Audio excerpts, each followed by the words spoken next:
এবো থাম্মি কি করবে দেখ, এই গোবর দিয়ে, এই দেখ গোবর দিয়ে দেখ, গোবর হাত দিও না, ইয়া লেগে যাবে দেখবে তখন।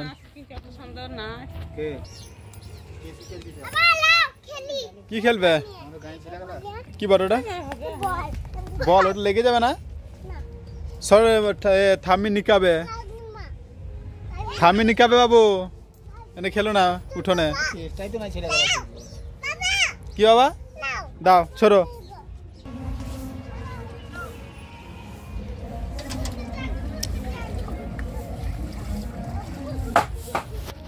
দেখ লেগে গেল তো, ওই তো টিনে লেগে গেছে।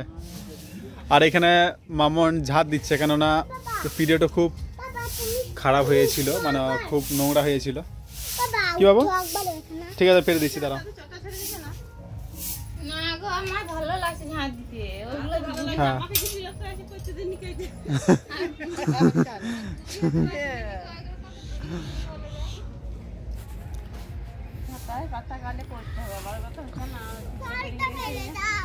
বলটা ওই মসুর গলায় এখানে লেগে গিয়েছে। কি হলো? ঘা কিটি পাড়া।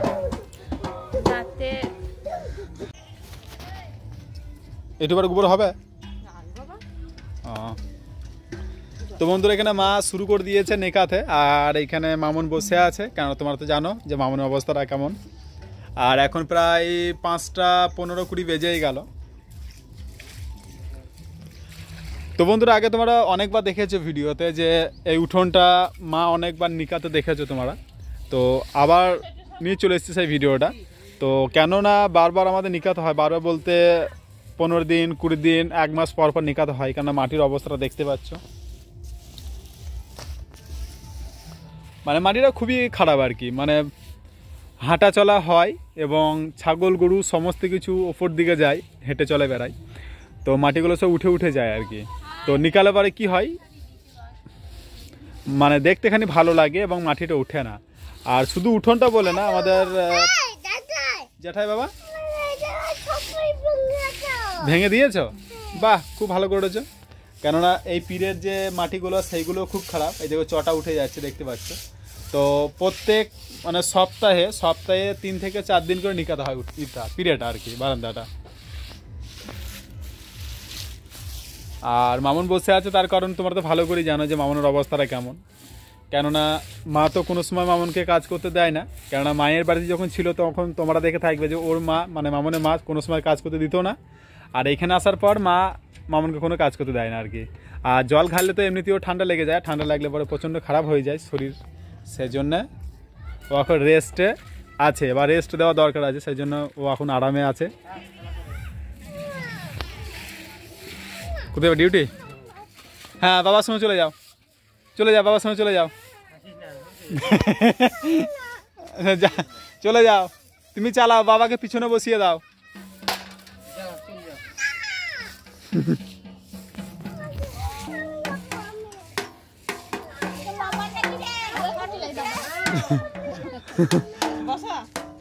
মাটির অবস্থা দেখতে পাচ্ছ, উঠে উঠে যাচ্ছে, চটা উঠে যাচ্ছে। কি? হ্যাঁ বড় দেবো।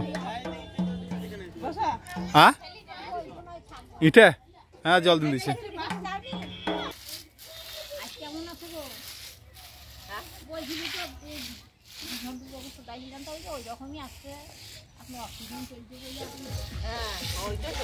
কি বলছো বাবা? কি করে পেরোবে? সামনে কি দিয়েছে দেখো থাম্মি। তাহলে তুমি তাহলে ভাই বলো কি করে পেরোবে? চলে এসো, এই ধারে চলে এসো, তাহলে তুমি এক পা ঘুরে এসে যাও। বলো আবার কি করে পেরোবে, বলো ওকে।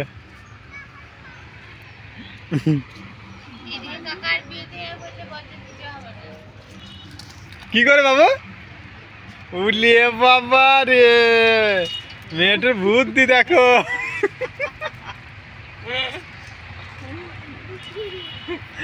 তো বন্ধুরা দেখতে পাচ্ছ আমার সোনা মাটাকে, মানে নিকিয়েছে বলে পায়ে কাদা লাগে বলে আর কি, প্যাকেট দিয়ে দিয়ে দিয়ে দিয়ে আসবে আর কি।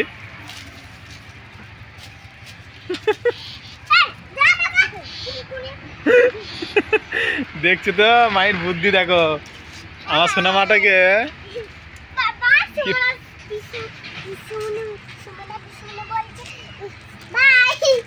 তাই।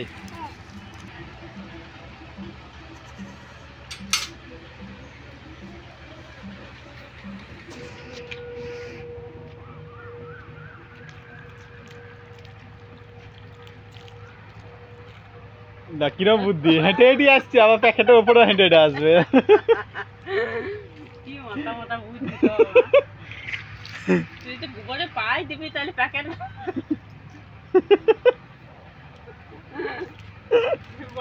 এইখানটা দিল না মা, মামুন বসে আছে এখানটা, ফাঁকা ফাঁকা লাগছে দেখে।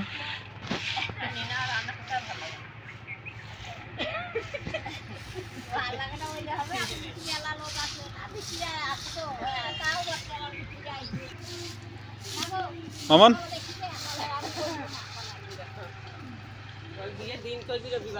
বলো কি করছো, বলো কিছু। কি বলবো, বন্ধুরা তো সবই দেখতে হয়েছে। আমরা কি করছি বাড়ির মধ্যে, আমি এখন বসে আছি আর মা উঠুন নিয়ে গেছে। তো বন্ধুরা তোমরা তো পুরো ভিডিওটা দেখলে যে উঠোনটা মা মানে নেকাচ্ছে, আর এখনও কমপ্লিট হয়নি, কমপ্লিট হবে। তো প্রায় সন্ধে লেগে যাচ্ছে। তো খাওয়া দাওয়া তো এমনিতে আমাদের দেরি তো হয়, প্রায় 3টে সাড়ে 3টে সময় খাওয়া দাওয়া আমরা করি সবাই মিলে। তারপরে খাওয়া দাওয়া করে মা এঁঠো বাসনগুলো ধুয়ে তারপরে একটু বসলো, বসার পরে উঠোনটা নেকাতে লাগলো। তো পুরো উঠোনটা নেকাবে, তার কারণ কি তোমরা তো জানো যে আমাদের মাটি খুবই খারাপ আর কি। তো সেই জন্যে মানে কি দিচ্ছে, কেন দেখতে খারাপ লাগছে, মানে মাটি উঠে উঠে গেছে বলে। আর মামুন তো বসেই আছে, কেননা মামুন তো তোমরা তো জানো ভালো করে, মামুনের শরীরটা সবসময় অসুস্থ, এখন অল টাইম অসুস্থ। মানে আগে যখন মাহি যখন এসছিল তখন মামুন প্রত্যেকটা কাজই করতো, কিন্তু এখন সেই কাজ করার মতো এখন ক্ষমতাও নেই, কেন শরীরটা খুব দুর্বল আর কোনো কাজ করতে পারেও না। আর মা কাজ করতে দেয় না, যখন মামুন মায়ের বাড়িতে ছিল তখন ওর মা দিত না কাজ করতে, আর এইখানেও আসার পরে মানে মায়ের সমস্ত কিছু কাজ করে নেয়, মামুনকে কোনো কাজ করতে দেয় না। তোকে বন্ধুরা আর কি বলবো, তোমরা তো পুরো ভিডিওটা দেখলে, তো দেখার জন্য অসংখ্য অসংখ্য ধন্যবাদ তোমাদেরকে। তো দেখা হচ্ছে পরে ভিডিওতে, ততক্ষণের জন্য টাটা বাই বাই, আর সবাই ভালো থেকো।